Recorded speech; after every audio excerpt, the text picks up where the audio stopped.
दोस्तों, मैं हूँ काशिफ सलीम और आप देख रहे हैं मेरा यूट्यूब चैनल। आज की वीडियो में मैं आप लोगों को सिखाऊंगा कि हमें सॉर्ड में सेमी सर्कल या हाफ सर्कल किस तरह बनाते हैं। आइए स्टार्ट करते हैं। सबसे पहले इंसर्ट में जाए, शेप्स शेप्स में आर्क सेलेक्ट करें, एक आर्क बनाएं।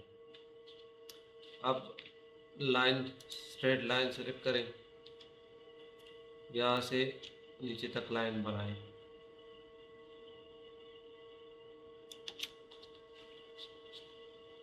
इसके बाद इस साइड को यहाँ से पकड़ें और सीधा यहाँ तक खींचे। यह हमारा सेमी सर्कल बन गया है। इन दोनों को ग्रुप करें।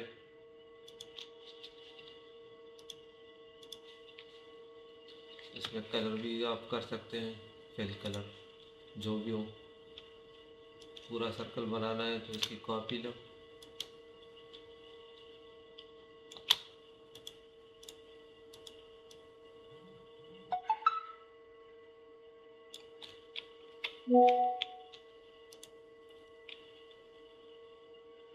ये पूरा सर्कल बन गया। उम्मीद करता हूँ आप लोगों को ये वीडियो पसंद आई होगी। मज़ीद ऐसी वीडियो देखने के लिए मेरे चैनल को सब्सक्राइब करें और बेल के आइकन को लाजमी क्लिक करें ताकि मेरी हर नई आने वाली वीडियो की अपडेट्स आपको मिलती रहे। शुक्रिया।